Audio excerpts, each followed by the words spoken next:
Y es que es acojonante. El que se ha ido al extremo contrario.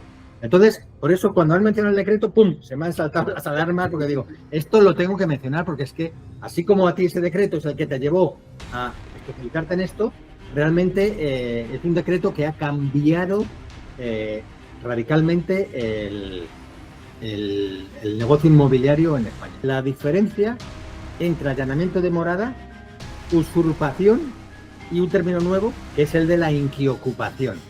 Esto yo lo expliqué hace poco y me llovieron hostias. Oiga, esto es una estafa. Claro, la posesión tiene que recuperarse inmediatamente y este tío tiene que ser condenado. Estamos hablando de penas de prisión. Y han pasado de 1.500, 2.000, 3.000 algunos. Ahora que directamente clientes míos me dicen, mira, me ha pedido 15.000 euros. Digo, ¿pero qué has hecho 3 años? Vamos a ver, es que ya estaría en la calle seguro. Se me llevan los diablos. Y no te has movido. O sea, es que me entran más ganas de insultarle y de darle con la zapatilla, macho. O sea, yo todo lo que puedo quedarme me lo quedo. Porque... Son momentos para comprar. Yo se lo digo a todo el mundo que me dice, ya está tocando techo, va a pinchar la burbuja. Y yo le digo, ¿qué burbuja? ¿Qué burbuja? Están los precios altos, pero burbuja no hay. Atención al invitado de hoy. Juan Carlos Balaguer es un abogado que se matriculó en Top Subastas con la idea de especializarse en derecho inmobiliario y registral para dar mejor servicio a sus clientes que eran inversores inmobiliarios. Pues bien, a la vuelta de unos años se ha convertido en uno de los mejores letrados de España especializados en ocupas, inquiocupas y desahucios inmobiliarios. Y además, al final del vídeo hay sorpresa, porque tras la entrevista nos pusimos a conversar y el resultado de esa conversación es oro puro, hasta el punto de que he decidido incluirlo en el vídeo. A continuación.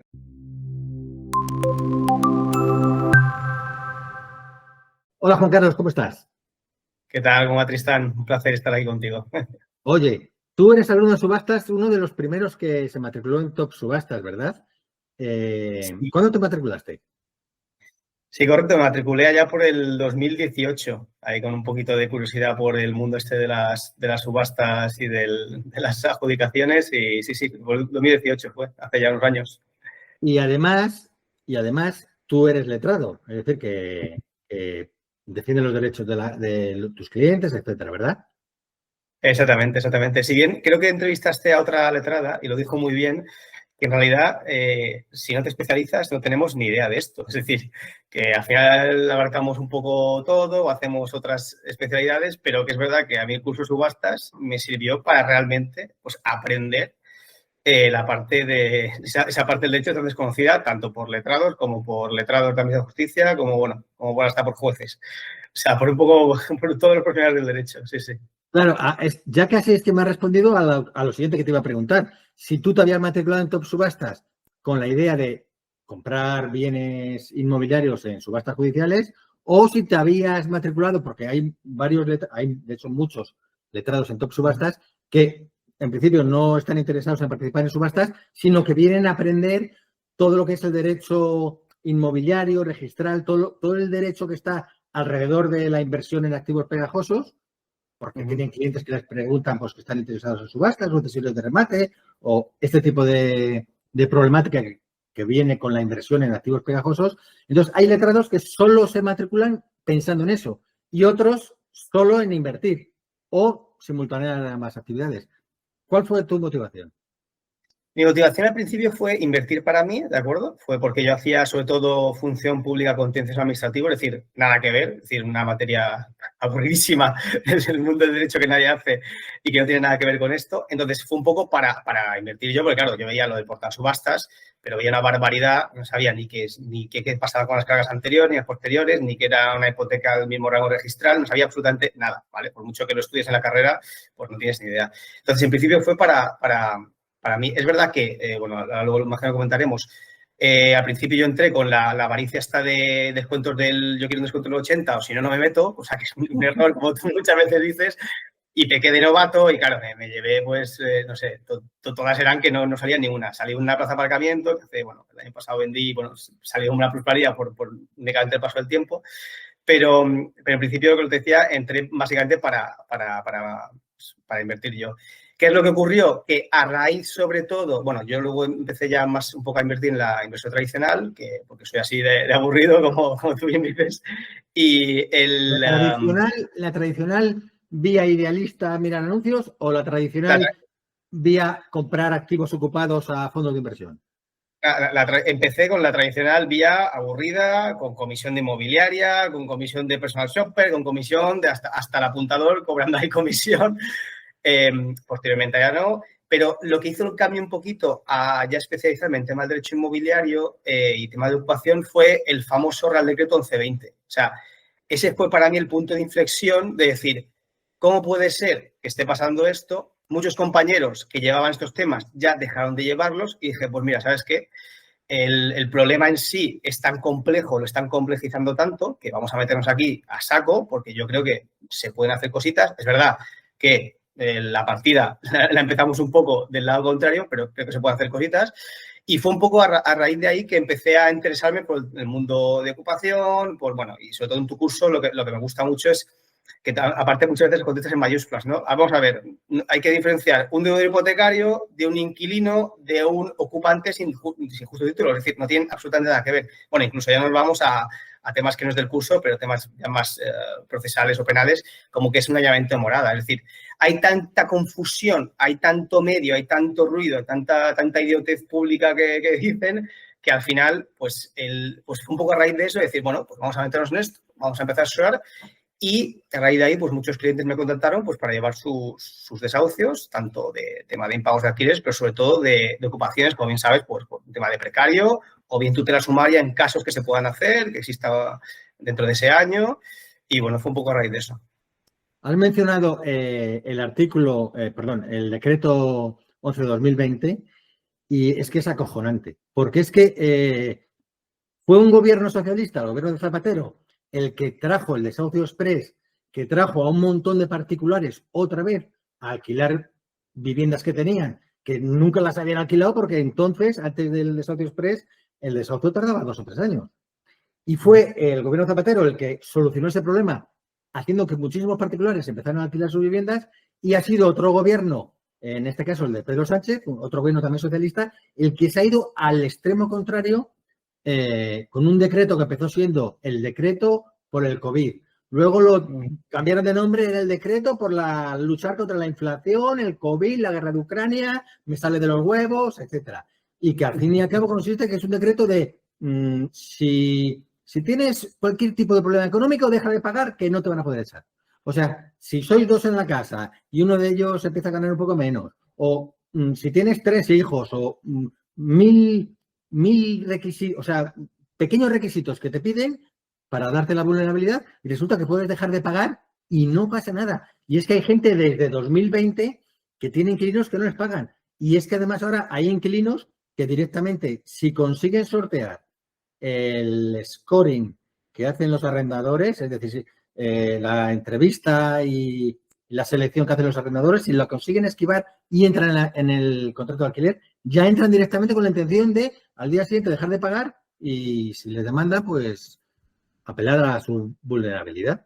Entonces, por eso cuando han mencionado el decreto, ¡pum!, se me han saltado las alarmas porque digo, esto lo tengo que mencionar porque es que así como a ti ese decreto es el que te llevó a especializarte en esto, realmente es un decreto que ha cambiado radicalmente el negocio inmobiliario en España. Y de hecho yo le culpo a ese decreto y a la ley de vivienda de la subida galopante de los precios.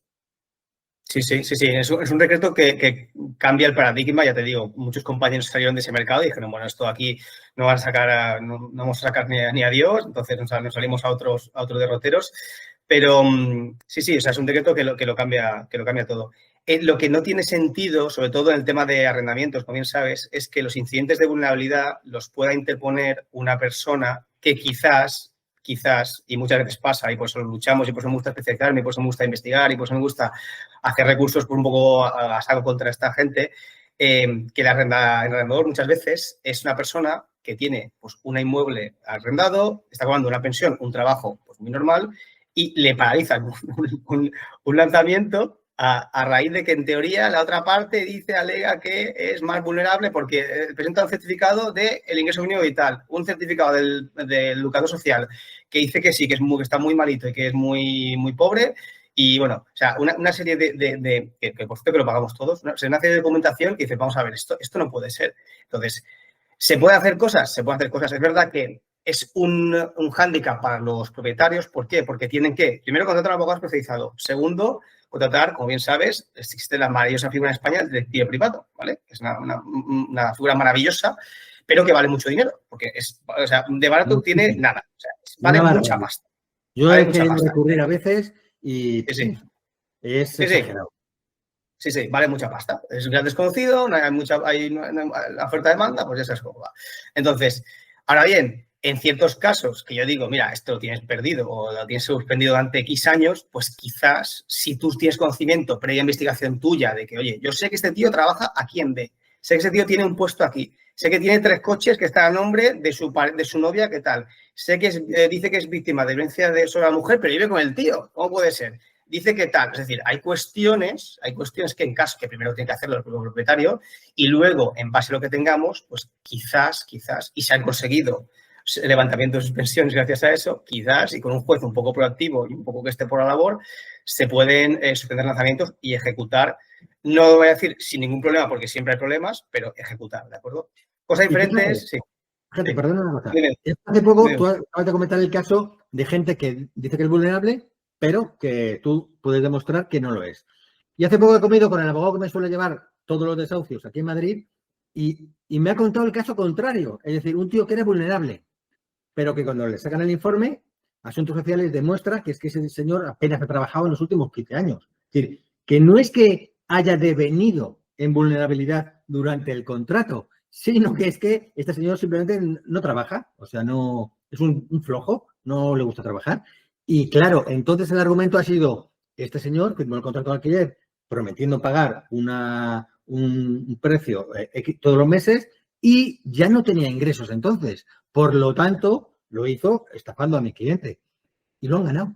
Es decir, es verdad que hay algunos jueces que prácticamente han estudiado la carrera para, no sé, para hacer luego lo que les sale de los huevos con la ley y pasarse la ley por el arco de triunfo, pero hay otros que realmente tienen ojos en la cara y 2 dedos de frente y que ven el argumento. Efectivamente, es que este señor no es que se haya hecho vulnerable por el COVID o por la guerra de Ucrania o la inflación, es que este señor no ha devenido en esa situación, sino que siempre lo ha sido.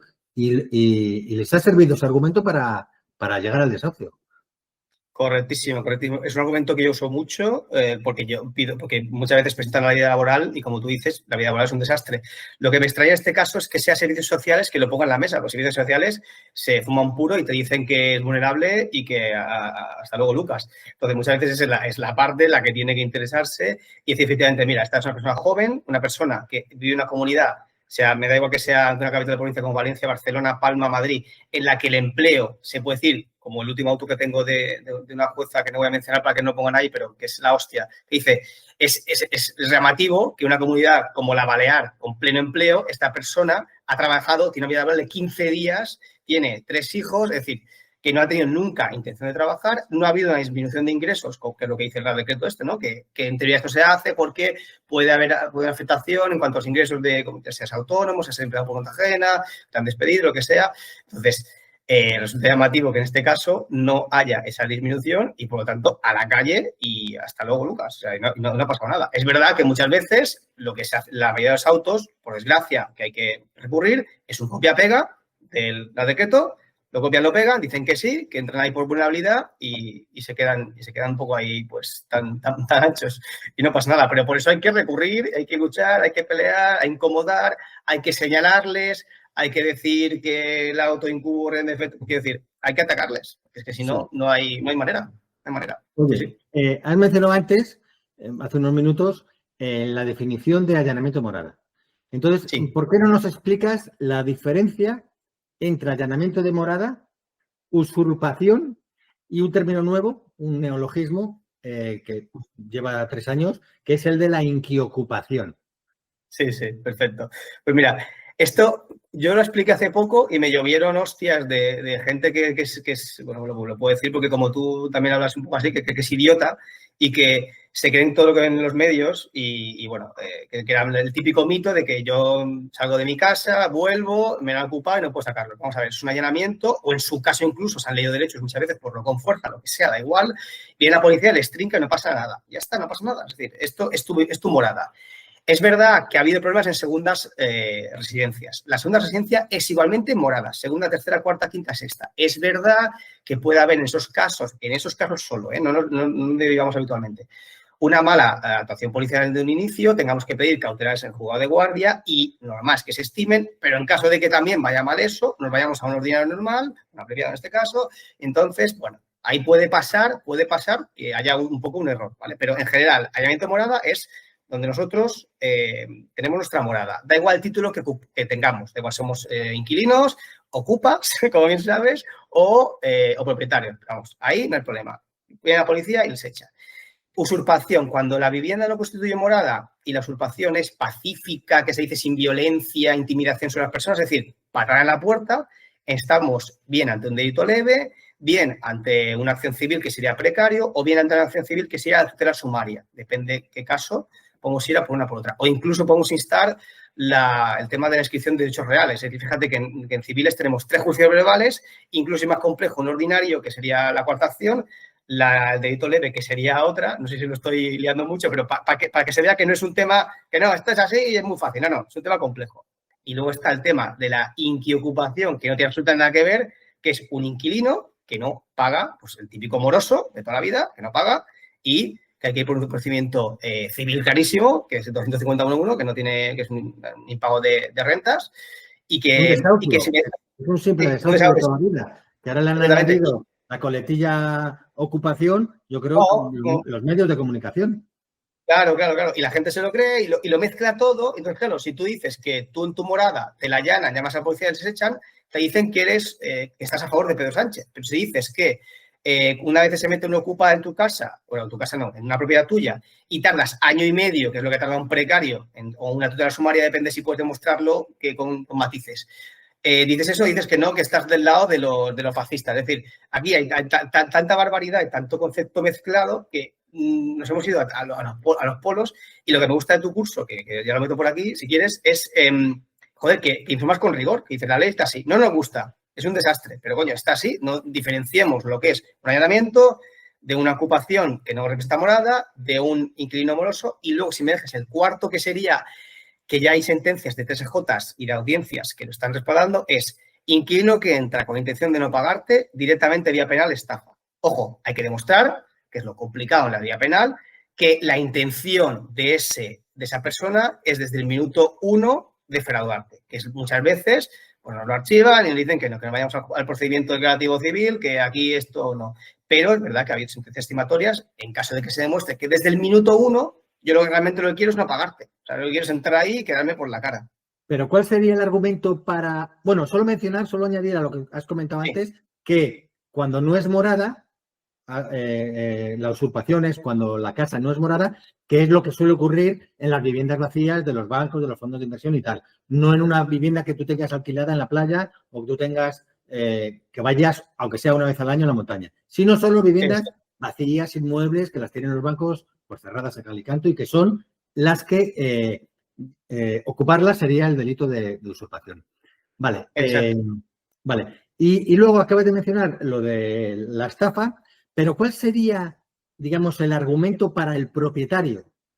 ¿Vale? El argumento que tú como abogado le darías al propietario para ir por esa vía en lugar de la normal civil. Porque la normal civil ya sabemos que, vale, 18 meses puedes conseguir más o menos, a veces en Madrid a veces puede tardar un poco más y a veces si tienes suerte menos, la verdad. Pero ¿cuál sería el argumento para el propietario? ¿Cómo le convencerías para decirle, a ver, si le denunciamos por estafa, vas a conseguir lo que a ti te interesa, que son recuperar la posesión antes que por la otra vía?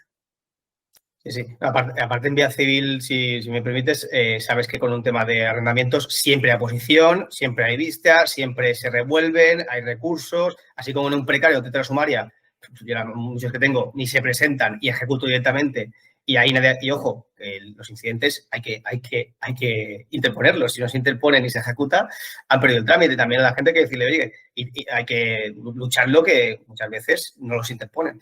Pero efectivamente, en temas de arrendamiento siempre hay pelea, siempre, pero aparte, bueno, que lo han pagado, que no han pagado, que tal. Entonces, lo que le diría es que sobre todo con la prueba que tengan, que demuestren, que se pueda demostrar que desde el minuto 1 la intención, que es algo subjetivo y que hay que hacerlo ver muy bien a su señoría, que desde el minuto 1 la intención de esta persona no era pagar. Por ejemplo, dijo que trabajaba por WhatsApp, no tuvo un caso, por WhatsApp le dijo, el propietario se fió, mal hecho, porque hoy en día no hay que hacer eso, que ganaba 1.800 euros y que tenía un contrato fijo, tal, perfecto, alquila. Bueno, no le paga desde el minuto 1. Bueno, y resulta, vale, a ver, ¿le puede dar usted la vida laboral? No, te la doy y tal. Bueno, lo pedimos, al final denunciamos por lo penal, le pedimos que se haga el punto de judicial, que se investigue. El tío ha trabajado por lo que te decía, pues era del 87 y había trabajado pues un año. Entonces, claro, era falso, era mentira, se pudo demostrar que efectivamente fue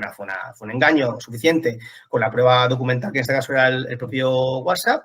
Y en ese caso sí se pudo acreditar que era una estafa. Y hay que pedir inmediatamente el desalojo, pero inmediatamente, o sea, lo primero que hay que hacer, o sea, hay que pedirlo para que no se empiecen a coger a incidentes, porque el tema del Real Decreto C20, lo bueno es que mete cualquier procedimiento penal por recuperación de vivienda y algún abogado que se fuma un puro y dice, no, pues también lo interpongo aquí. No, oiga, esto es una estafa, la posesión tiene que recuperarse inmediatamente y este tío tiene que ser condenado, que estamos hablando de penas de prisión, ¿de acuerdo? Entonces, lo que les diría sería eso del minuto 1, pero el camino es de rosas. Y como te digo, también hay veces en que te dicen, no, aquí es verdad que pudo haber una intención, pero estamos ante un incumplimiento, vaya usted a la vía correspondiente, que es la vía civil, y entonces ya tenemos el problema por lo que he dicho, del plazo. Pero básicamente eso, desde el minuto 1 acreditar. Y por supuesto, hoy en día, lo que tú lo has dicho en alguna ocasión, hay que hacer un filtro como toca. Es decir, con estos Real Decretos, si no hacemos un filtro como toca, nos vamos a comer a una persona durante muchos años. Entonces, filtro como toca, seguro de impago a ser posible, aunque esto ya es opcional, evidentemente si es un funcionario pues quizás no, pero y hacer el filtro y sobre todo pedir documentación con el código de seguridad verificado, meterlo en internet, hacer la molestia, es decir. ¿Qué pedirías tú? ¿Tú qué documentación pedirías? Además de lo normal de, no sé, 4 nóminas, etcétera, etcétera. Sí, la nóminas y vida laboral. Sí, y comprobarla con el CSV que tiene el propio documento. Eso es indispensable. Y luego se lo paso al seguro para meterle el seguro de impago. Que ojo, el seguro de impago, como ya sabes, desgrava en comunidades 2 veces, porque no se han dado cuenta todavía. Cuando se den cuenta, bueno, cuando vean este vídeo algún listo de Hacienda dirá, hostia, que o sea, que al final de 300 pagas 100. Sí, cabrón, pago 100 porque lo meto en 2 lados. No te has dado cuenta. Pero quiero decir, joder, que hacer eso y ya está. O sea, yo como arrendador añadiría por lo menos 2 cosas más. Una, movimientos bancarios del último año, es decir, ver ingresos reales. Y 2, el teléfono del anterior, del arrendador inmediatamente anterior. Y si no te lo da, bandera roja. O sea, cerrarle la puerta. Y si te lo da, pues hablar con el antiguo arrendador y te contará. Generalmente quien lleva toda la vida pagando no va a dejar de pagar, por lo menos alegremente. Dejará de pagar si de repente deja de tener ingresos. Pero la gente que es pagadora, pues intenta siempre pagar. Y yo creo que, fíjate, que a mí eso nos da bastante buen resultado. Yo, de hecho, tengo muchos desahucios, pero todos son de ocupas que ocuparon o sea, que no fue eternamente morada. Ocuparon una vivienda de banco y luego el fondo de inversión me lo ha vendido. Y entonces, esos son los desahucios que yo tengo, que son de ocupas o son de inquilinos a los que se les ha acabado el plazo, que eso los fondos de inversión últimamente están vendiendo así. Pero desahucios porque me hayan dejado de pagar, no tengo. Y es porque siempre, desde hace un montón de años, pido el teléfono del anterior propietario. De manera que hay muchos, efectivamente, que no te lo dan, te ponen excusas. Pues entonces no se lo alquilo directamente. No se lo alquilas y ya está. Sí, efectivamente. Pero tú, porque eres profesional y ya mucha gente ya lo está haciendo, pero es verdad que todavía hay propietarios un poco que se fían de que, bueno, les engañan. ¿Por qué? Porque los que son más listos o los inquilinos que entran con intención de no pagar, pero que sí que pagan, pues hacen un fondo, te pagan 2, 3, 4 meses, de repente dicen que las circunstancias personales han cambiado y entonces ya te comes sí o sí un juicio verbal y ahí la tenemos montada, efectivamente. Claro. Oye, y otra cosa, en estos casos en los que no hay allanamiento de morada, sino que han ocupado una casa de banco y tú compras la vivienda con el ocupa, hay 2 vías, la penal o la civil. ¿Tú cuál recomiendas? Yo recomiendo la vía civil, salvo que en la vía penal tengamos algún tipo de ayuda de policía o tal, porque si no, el procedimiento se dilata, las notificaciones son infinitas, es una acción personalísima que hay que ir a por el tío, ¿no? O sea, nada, hay acción civil, que sería un precario y pues eso, más o menos ahora mismo estamos tardando pues un añito y medio de media más o menos. Tenemos la vía de la tutela sumaria, que hay clientes, yo lo dejo ahí, ¿vale? Hay clientes que, por ejemplo, han comprado una vivienda que pensaban que no está ocupada, han empezado a hacer una pequeña reforma y durante esa reforma, que no era morada, se la han desposeído. No sabemos si los antiguos ocupas o no, ya te digo. Yo ahí dejo, no voy a decir el qué, pero dejo la imaginación de cada uno que en ese caso, cuidado, que estamos en la tutela sumaria. Y aunque el nombre sea contradictorio porque no tiene nada de sumario, va bastante más rápido, es ejecutable directamente con la sentencia y en 3 o 4 meses podemos tener la recuperación de la vivienda. Cuidado, yo lo dejo ahí, ¿eh? Y ahí cada uno que interprete lo que quiera. No sé si me entiendes. Vale, aquí ya. Aquí insisto en una cosa. Yo cuando reformo las viviendas, nosotros instalamos alarma desde el momento que conseguimos la posesión, puerta corazada y alarma, y luego en lo que más insistimos con el equipo que va a entrar a reformarla es en que la vivienda siempre hay que poner alarma. Es decir, que ha estado ocupada, que es una casa que está en el radar de los ocupas y que no nos la ocupen, porque además los ocupas son muy listos y si tienen intención de atacar la vivienda, lo van a hacer cuando la reforma esté prácticamente hecha. Es decir, siempre con alarma. Y otra cosa, te quería hacer otra pregunta. ¿Qué nos dices de esta ley que entró en vigor en abril, que se la han colado al gobierno? Sí, la mediación, bueno. Y que nos prometía que en 15 días iban a dejar a los ocupas en la calle. Nada, humo, porque los juicios rápidos no son ni juicios ni son rápidos. Entonces, no es humo, es mentira y no se van a la calle en 15 días porque no, si hay oposición se va al juicio que sería el leve que toque y aparte que no se tramita nunca por este cauce, igual que un montón de otros procedimientos. Entonces, nada, es humo, no ha servido de nada y no servía de nada. Pero y aparte, si me dejas también lo de abril, se me introdujo la de mediación, que no sé si sabes que hay jueces que me están inadmitiendo demandas porque hay que mediar con el ocupa. ¿Por qué? Que esto es la hostia. Porque cuando salió esto de la mediación, la Comisión Nacional de Trabajo y Justicia dijo que en precario no tenía sentido una mediación con un desconocido ocupante. Es decir, algo que era absolutamente irracional y lógico. Yo creo que las audiencias lo van a ir modulando. De momento, no sé si hay alguna que lo haya modulado, pero sí los jueces de primera instancia, que el letrado es muy curioso porque en este caso el letrado dice, a la mesa su señoría, y se lo pasa a su señoría. Y ahí sí que hay jueces que están admitiendo demandas por la falta de mediación. Vamos a ver. Pero por la falta de mediación, porque no se ha enviado el burofax en el que damos una falta vinculante. Claro, yo lo primero que quiero decir es que esto de tener que negociar con alguien antes de demandarle, a mí me parece terrible en el caso de los desahucios, quizás en algunos otros casos. En familia. Claro, en familia, por ejemplo, está bien. Pero a un tío ¿qué negociación? Pues yo ahora mismo que tengo un caso de uno de estos contratos de alquiler que se le venció el plazo, entonces luego el fondo me lo vendió. Vale, pues hemos puesto la demanda y entonces lo que hemos puesto, nuestra oferta vinculante es te perdonamos todas las mensualidades que llevas sin pagar desde que nosotros adquirimos la vivienda hace, no sé, 3 o 4 meses. Pues ya le hemos hecho una oferta vinculante. Me consta que hay jueces que dicen que eso no es negociar, que eso es una especie de trágala y que entonces se están inadmitiendo, lo cual a mí, me consta porque veo las conversaciones en Twitter entre letrados y a algunos les ha pasado, lo cual me alucina. Pero lo que ya es para clamar al cielo es lo que estás mencionando tú ahora de qué oferta le vas a hacer a un ocupa, porque yo negocio con otros ocupas, que negocias con dinero en efectivo.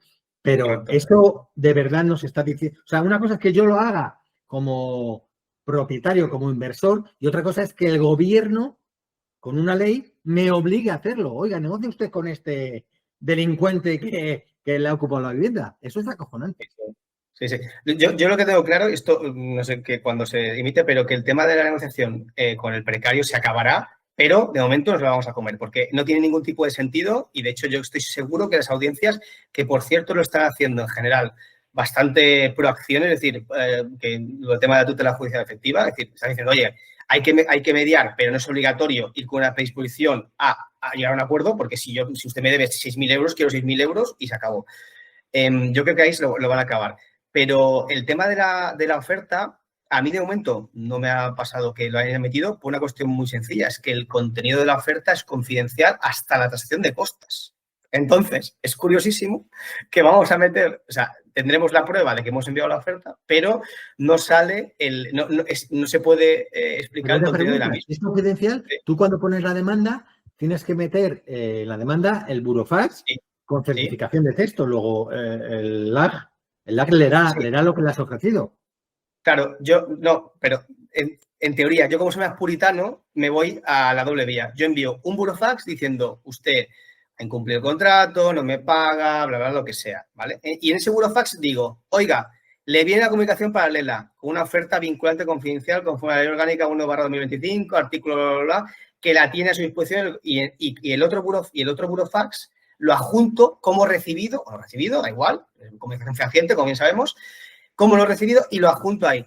De momento, cero problema. Y de hecho, es que la oferta es confidencial. No la podemos, en teoría, no deberíamos poder introducirla en el declarativo. En consecuencia, yo hago esa doble vía y de momento la verdad que no he tenido ningún problema. Es verdad que en la tasación de costas me va a llevar una hostia porque me van a decir, usted no tuvo ninguna intención de mediar, usted quiso 30 días sin meter la demanda y tendré que decir, pues quizás sí, pero yo quiero que mi cliente tenga recuperación de ese inmueble y no tirarme aquí una mediación absurda durante 3, 4, 5 o 6 meses, por mucho que digan que a los 3 meses ya podemos tal, da igual, porque hay fórmulas para ir dilatando el procedimiento y yo lo que quiero es quitarme este trámite de encima porque yo sé que la otra parte no tiene intención de mediar. Y de hecho, la que tú haces es la clásica, que es la de condonar deuda, o incluso si hemos comprado el crédito, nos han transferido el crédito también, perdonamos también el crédito anterior. Al fondo le debe 7.000 euros. También se los perdono, señor, no se preocupe. Los 7.000 y los 5 meses que me debe. Se lo perdono todo, pero márchese en 30 días, en 40, en 50, el plazo que le demos. Mínimo 30, ya sabemos. Hemos mencionado el tema de hacer una oferta vinculante a los ocupas, que no tiene sentido, pero, sin embargo, sí que está en el mercado real el ir a hablar con ellos y ofrecerles dinero en efectivo. ¿Tú tienes experiencia en ese sentido? Sí, lo que pasa es que, no sé a ti, pero desde hace, no sé, qué decirte, 2 años, 3, el ticket ha subido tanto. El ticket me refiero al ticket, amablemente, yo lo digo amablemente. Sí, claro, y han pasado de 1.500, 2.000, 3.000 alguno. Ahora que directamente clientes míos me dicen, mira, me ha pedido 15.000 euros. Digo, 20.000 euros. Le digo, bueno, 30.000, bueno, es que hubo uno que también que... Claro, ha subido tanto el ticket que en realidad esta vía, pues de hecho los fondos, como tú bien sabes, la utilizaban y están quitándose activos porque no desalojan ni a Dios con esta vía. Es decir, ni Dios, o sea, ¿por qué? Porque dicen, oye, no tengo dónde irme, mínimo quiero esto porque hubo un tonto que pagó al otro 7.000 y yo quiero 10.000 porque soy más guapo. Porque al final nos comparamos, ellos también se comparan. Tremendo. Yo hasta hace poquísimo, 1.000 euros era lo máximo que había pagado, luego fueron 1.500. Y lo último que he pagado me pidieron 15.000, pero fíjate tú que muchas veces Desokupa nos vale para una cosa muy buena, que es que le dije, mira, yo a los de Desokupa les pago 2.300. Y vienen aquí y te van a echar unos forzudos, eso va a ser muy violento. No me gustaría estar en tu pellejo, pero si quieres, nos ahorramos ese trámite y te los doy a ti. Y este muchacho, era un gitanillo, pues aceptó. O sea, en principio dijo que ni de coña, que tal, que 15.000 como mínimo y tal, pero yo le dejé el teléfono y tal, y a los 2 o 3 días me llamó y que, ok, que 2.300. Yo como vivo en Andorra, en ese momento estaba en Andorra, le dije, pues espérate que en mayo faltaban 3 semanas, en mayo voy a Madrid y te los pago y te vas. Y lo aceptó. Y entonces 2.300 es lo máximo que he pagado yo. Vale. Luego he oído yo cifras como acojonantes, de 10.000, 12.000, 15.000, y que los pagaban. Yo entiendo, claro, eso es un chalet que vale, no sé, $500.000 o 1 millón, aunque te duela pagarle eso a un delincuente, pues a lo mejor te merece mucho la pena, pero por un piso es que no me cabe en la cabeza pagar esas cantidades. Sí. No, por un piso no tiene ningún sentido. No tiene ningún sentido. Y sí, no tiene ningún sentido. Oye, y otra cosa, ya para ir terminando. Recomiendan que cuando le haces preguntas a ChatGPT y cuando estás investigando algo y estás preguntando a ChatGPT, incluyas al final una de estas preguntas que le diga lo siguiente. Oye, ChatGPT, dime qué pregunta te tengo que hacer para que tú mejores tus resultados. Vale, entonces yo ahora te lo voy a aplicar a esta entrevista. Juan Carlos, ¿qué pregunta te gustaría que yo te hiciera que ha quedado en el tintero, pero que tú crees que es necesaria para mejorar el resultado de esta entrevista? Pues por ejemplo, al hilo anterior que has dicho de desocupación, bueno, no sé si es una pregunta, pero mi experiencia, ¿no? Mi experiencia, claro, yo veo la parte mala y la parte mala es que estas empresas muchas veces lo que provocan es procedimientos penales interminables. ¿Por qué? Porque evidentemente a lo mejor el gitanillo ese pues se intimidó, pero como tú bien sabes, en según qué zonas ya pueden ir 7 tíos o 27, que les da igual 8 que 80, y cuidado que no salga uno con un navajazo. Entonces, mi experiencia ha sido, la verdad, que bastante mala. Yo sí que recomiendo que sea con una empresa de desocupación que sean expertos en mediación, en psicología, que sean bichos, ¿no? O sea, pero bichos, bien entendida la palabra, ¿no? O sea, que sean, joder, gente que no vaya ahí, no sé, sino que jueguen con psicología humana, que intenten llegar a un acuerdo, no que vayan machacas, que sí, a lo mejor no sirve para un gitanillo, pero en general, por mi experiencia con ocupas de hoy en día, es que no sirve. O sea, que sean mediadores de verdad. O sea, que sean, bueno, auténticos trileros de la mediación. A ver, estas empresas funcionan bien cuando con la mediación consiguen desocupar. Muchas veces cuando se enfrentan a profesionales no sirven. Además, el índice de éxito de estas empresas no es el que la gente cree. Yo les he contratado una vez y al final se consiguió desocupar, pero prácticamente porque la negociación la hice yo. Porque cuando la señora me decía, oye, están vendiendo los gorilas, yo con ellos no quiero saber nada, ven tú a hablar conmigo. Ellos sirvieron de bastante poco. Y además la gente no sabe que muchas veces para que puedan montar el dispositivo tienen que pedir el permiso a la comunidad de propietarios. Y la comunidad pues, muchas veces son muy cobardes y aunque sufren mucho en la presencia de ocupas en el edificio, pero luego no, precisamente porque les tienen miedo, no se atreven a dar ese permiso. Entonces, en las empresas de ocupación a mí sobre todo me sirven como amenaza, como nube negra, que es, si no llegas a un acuerdo conmigo, me vas a poner en la tesitura de tener que contratarles. Antes que presentar la demanda, lo voy a intentar con ellos. Entonces, con eso me ha salido bien varias veces. Sí. Y también al hilo de lo que me has dicho, un consejo que tú a veces también lo das, es que el propietario sea activo. Es decir, que aunque no nos guste la legislación, aunque sea un desastre, aunque esté todo mal, que lo está, ¿vale? Bueno, podemos quejarnos, tomar una caña, tomamos un café y nos quejamos del mundo, perfecto. Pero a partir de ahí, joder, si lleva 1 año y medio sin pagar o llevas con un problema de ocupación 3 años, ¿pero qué has hecho 3 años? Vamos a ver, es que ya estaría en la calle seguro, pero seguro. O sea, es que estaría... Y si te has con un incidente, podemos... A las malas, bueno, podemos solicitar, ya sabes, la ayuda hasta la autonomía, pero quiero decir, pero es que seguro que tendrías alguna vía para sacarlos. Es que, pero si has estado 3 años dormido en los laureles. De verdad claro. que es que a mí se me llevan los diablos. Porque es que cada vez que alguien me escribe diciéndome, es que lleva 2 años y medio sin pagarme. Y no te has movido. O sea, es que me entran más ganas de insultarle y de darle con la zapatilla, macho. Pero bueno, pero es que no has hecho nada. Es que es increíble la dejación y el desánimo que tiene la gente y el pesimismo y el miedo que tienen. Bueno, pues todo el mundo tiene miedo a ir al dentista, o mucha gente.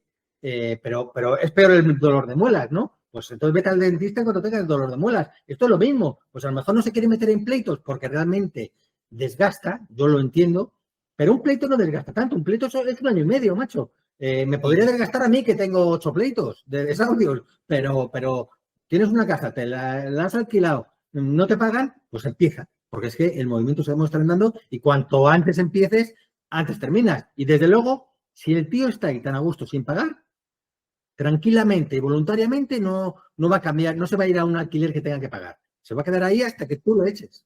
Eso está muy claro. Y hoy en día un pleito para el propietario que diga que coge a un abogado y le diga, oye, llévalo todo tú, te hago un poder incluso especial sea, ya no en general, especial para que todo lo hagas tú en mi nombre. Pues ya, es que no tiene que moverse de casa ni Mira, solo. eso es otra cosa que yo explico en el curso, de decir, macho, tienes un Ocupa. Dos cosas. Primero vas y negocias con él. Y si es que no, pues te vas a un abogado y te olvidas hasta el día del lanzamiento. Es Exacto. que no tienes ni que ir al lanzamiento, va el procurador que te representa y que te llama cuando ya han echado el Ocupa. Entonces, es que no tienes ni que tener miedo ni que tal. Y si ni siquiera quieres negociar con el Ocupa porque te da un poco de repelús o tienes miedo, lo que sea, pues directamente al abogado y ya te olvidas. Es que no es problemático. Sí. No, a mí me pasa lo mismo, ¿eh? Gente que me diga con eso que no, lleva 2 años, lleva 3 años, lleva... Claro, pero el design yo creo que es un poco el sistema general de medios de comunicación, de que lo meten todo en la cabeza y todo va a ser muy malo y te van a amenazar y te van a hacer de todo. Y claro, y para ahí entran bien pues cursos como el tuyo y dices, coño, con un poquito de rigor, decir, mira, esto no es así, esto va de esta manera. E insisto, porque siempre lo digo, ¿no era la vía que nos gustaría? Bueno, ¿y qué? Pero es la que hay, coño, pero si que te has estado 3 años parado, joder, entonces, ¿qué has hecho? Entonces también es un poco responsabilidad tuya como titular de ese inmueble. Realmente. Así es. Bueno, pues hoy ha sido un placer hablar contigo. Quiero decir a los que vean esta entrevista que tus perfiles sociales, tu página web o tu correo electrónico los vamos a poner luego en la descripción, donde pues quien tenga estos problemas, que contacte contigo, que se deje de esperar a que el Inquiocupa o el Ocupa de verdad se vayan por su cuenta, sino que de una forma proactiva te contacten para que tú en unos mesecitos le pongas en la calle y le devuelvas las llaves al propietario. Exactamente. Pues nada, muchas gracias. Ha sido un placer. Muchas gracias a ti. Hasta luego.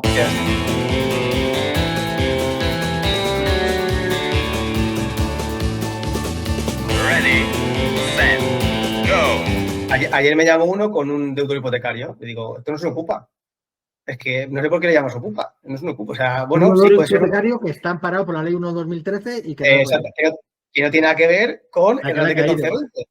Sí, no, aparte el fondo, o sea, él compró justo antes de las alegaciones a la prórroga y las alegaciones a la prórroga la hizo el fondo fatal, la típica alegación de investiguese el punto de otro judicial, si ha venido mejor fortuna. Vamos a ver, ¿pero esto qué es? O sea, entonces, claro, el letrado oficio ha dicho, no, mire, le ha dicho al deudor, vete aquí a pedir los certificados del trabajador social, del ingreso mínimo y tal, toda esta documentación que presentan, y se la ha comido. Y dices, coño, es que esto es una barbaridad lo que has comprado, es que lo hemos comprado.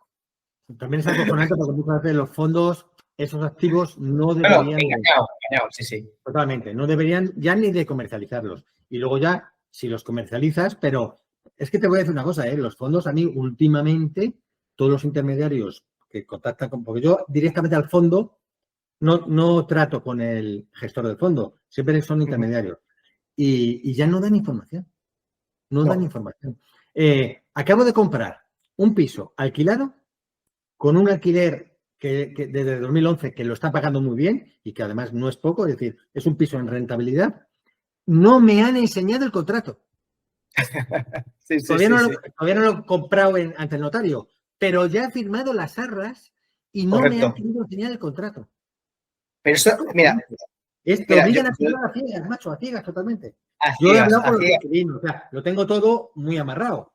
Porque, por un lado, yo soy partidario de que cuando no te dan información, pero siempre hay medios para encontrarla. Vale. Correcto. Pero tú imagínate que hubiera un gazapo, un buen sapo en ese contrato que me lo invalidara. Sí, correcto. No, las arras, las firmas con fondos a ciegas, pero a ciegas, O sea, firmas a ciegas. Y luego, en notaría, 1 o 2 días antes, empiezan a enviar información a saco, venga, ahora. Claro.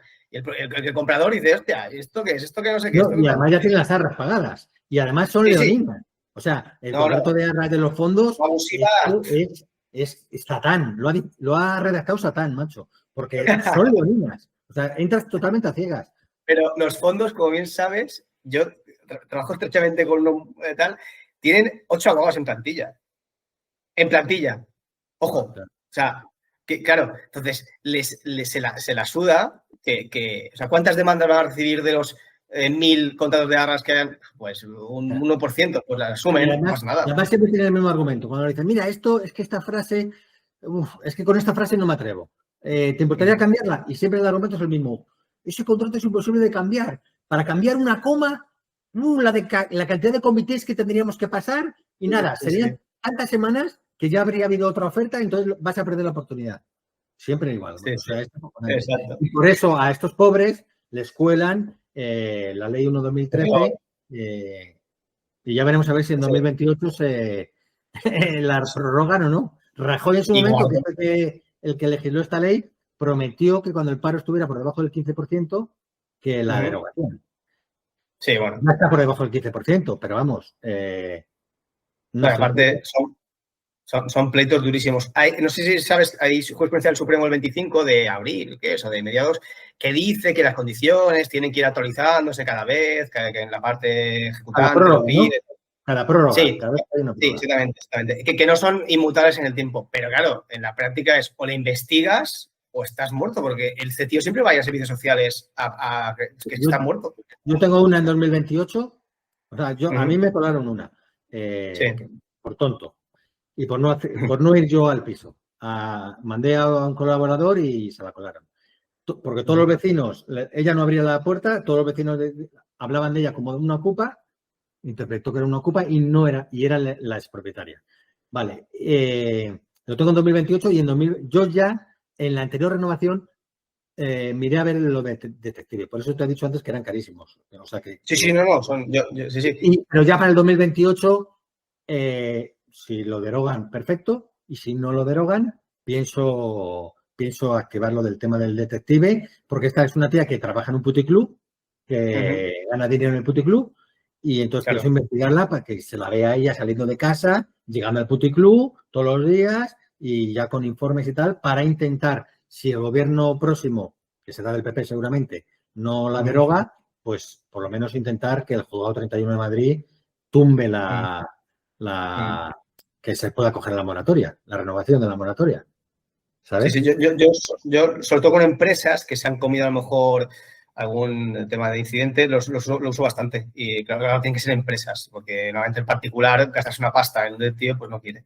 Pero empresas sí que uso bastante. Yo sí que lo uso bastante. Además, y luego ya son varios miles por un par de días. Sí. Nada. Sí. Y luego el tema de al letrado. Tú tienes un letrado de puta madre, pero hay gente que no.